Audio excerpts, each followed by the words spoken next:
Welcome to this unit on civil procedure and civil trial. This unit will delve into the core procedures involved in conducting a civil trial as outlined in the Code of Civil Procedure. We'll focus on practical skills such as understanding how issues are framed, handling documentary evidence, managing witnesses, using commissions, and working with court-appointed guardians and receivers. Let's begin by understanding the framing of issues, which are essentially the points of dispute between parties. Issues arise when a significant proposition of fact or law is asserted by one party and denied by the other. These can be issues of fact, like did the defendant breach the contract, or issues of law, such as is the suit barred by limitation. Framing these issues helps the court identify exactly what needs to be decided, focusing the trial. These are called material propositions, the essential facts and laws the plaintiff needs to prove their case, and the defendant needs for their defense. Each distinct dispute forms its own issue. At the first hearing of a suit, after reviewing the initial statements and examining the parties, the court identifies these material propositions and proceeds to frame and record the issues. However, if the defendant offers no defense at this first hearing, the court isn't required to frame issues. When framing issues, the court draws information from several sources: allegations made under oath by parties or their representatives, statements in the formal pleadings like the plaint or written statement, and the contents of documents produced by either side. Sometimes, the court may find it difficult to frame issues correctly without further information. In such cases, it can adjourn the framing of issues to examine a person not present or inspect a document not yet produced, compelling their attendance or production if necessary. The court also has the power to amend or frame additional issues at any time before issuing a decree if needed to properly determine the matters in controversy. Similarly, it can strike out any issues that appear to be wrongly framed or introduced. Moving on to document management. Ideally, documents should be filed along with the initial pleadings. If there's a delay, the party must file an application explaining the reason, and the court may allow the delay if the reason is satisfactory. Documents are typically filed at or before the settlement of issues. Parties can also issue notice to admit documents, asking the other party to confirm the authenticity of documents, or notice to produce documents if relevant evidence is being withheld. It's crucial that original documents are produced at or before the settlement of issues. Once the trial concludes, a party may request the return of their original admitted documents. Next, let's discuss the affidavit in examination in chief. Affidavits have largely replaced traditional oral examination in chief to save time. Witnesses now submit written affidavits containing their statements. However, cross-examination and re-examination still take place orally.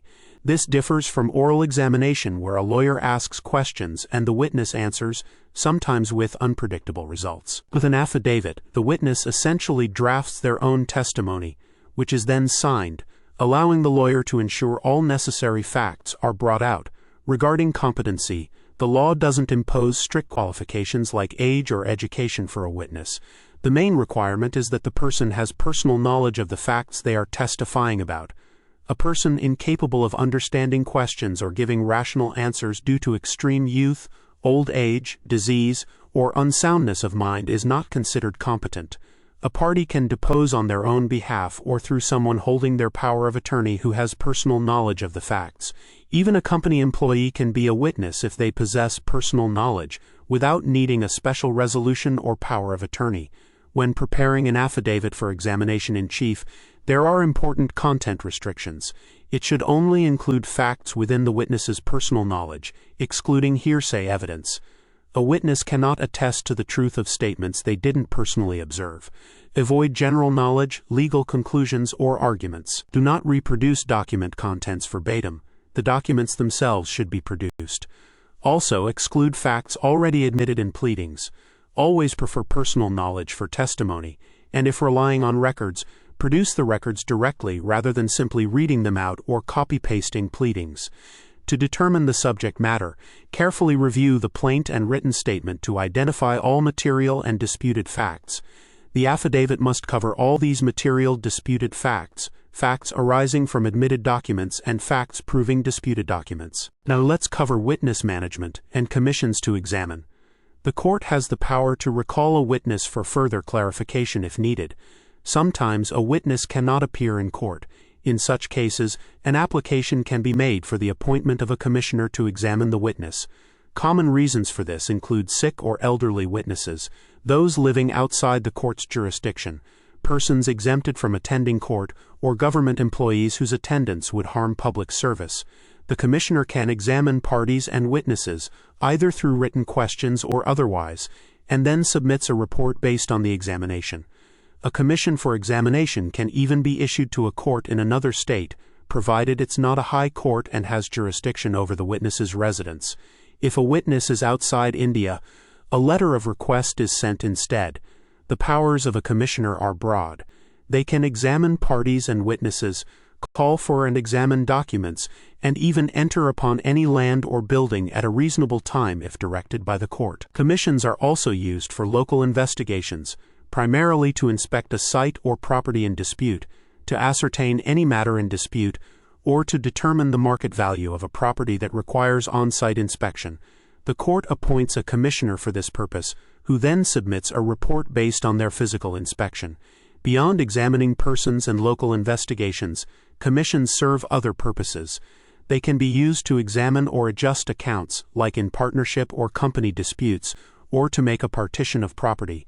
They can also facilitate scientific, technical, or expert investigations, conduct the sale of property subject to speedy and natural decay, or perform any ministerial act, an act that doesn't require decision-making.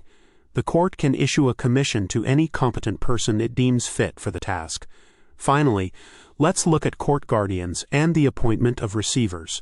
A court guardian is appointed to represent minors or persons of unsound mind in a suit, ensuring the protection of their legal rights. A receiver, on the other hand, may be appointed by the court to preserve, manage, or dispose of disputed property. The receiver works under the court's supervision and is required to submit regular accounts to the court. Thank you